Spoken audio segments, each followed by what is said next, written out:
हा व्हिडिओ तुमच्या समोर आला असेल तर नक्की तुम्ही एकदा थांबा आणि 2 मिनिटं ऐका माझं. महत्त्वाचा मुद्दा असा आहे, की बाबा आपण सध्या बघतो, की राजकीय क्षेत्रातलं वातावरण असेल किंवा राजकारणाचं वातावरण हे महाराष्ट्रात सध्या चालू आहे. महानगरपालिकेच्या निवडणुका सध्या आहेत आणि नगरपरिषदेच्या निवडणुका झाल्या. त्यामध्ये काही आमदारांच्या असतील, खासदारांची मुलं असतील, त्यांनी निवडणुका लढवल्या आणि बऱ्याचशा गोष्टी झाल्या त्यांच्या, ते निवडूनसुद्धा आले. पण आता महत्त्वाचा मुद्दा असा आहे, की बाबा आपण जेव्हा बोलतो, काही आपले डिबेट चालतात, मुला-मुलांमध्ये चालतात, आमच्या मित्रामध्ये चालतात. पण त्या डिबेटमध्ये आपण काय बोलतो?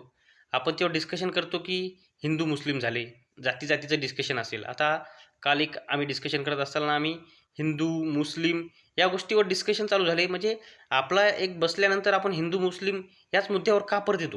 हे मला समजत नाही. म्हणजे महत्त्वाचा मुद्दा असा आहे, की आपल्याला कामं हे त्या मुद्द्यावर आपण बोललो पाहिजे, की विकासात्मक कामं झाले का? म्हणजे आपल्या स्टुडंटसाठी काही आहे का? इनोव्हेशन सेंटर कोणी काढलं का?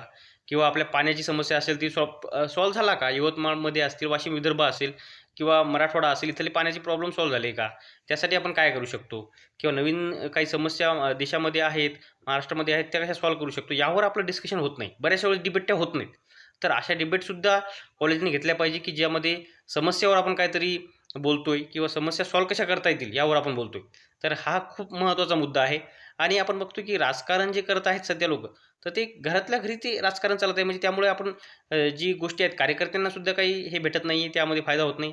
आणि आपलं डिस्कशनसुद्धा आहे की जे डिस्कशन पॉलिटिक्स लोकांना असं केलं आहे, की पॉलिटिकल लोकांनी की डिस्कशनच आपले या मुद्द्यावर आणून ठेवले, की बाबा जाती-जातीचे डिस्कशन होतील, हिंदू-मुस्लिम याच्यावर डिस्कशन होतील, धर्मावर डिस्कशन होतील आणि विकासात्मक मुद्द्यावर डिस्कशन होणार नाही. अशी बरोबर त्यांनी एक परिस्थिती निर्माण केली. तर त्या निर्माण केलेल्या परिस्थितीतून आपल्याला बाहेर यायचं आहे आणि आपल्याला डिस्कशन विकासात्मक मुद्द्यावर करायचं आहे, असं माझं मत आहे. तुमचं काय नक्की मत आहे? नक्की आम्हाला कमेंटमध्ये सांगा.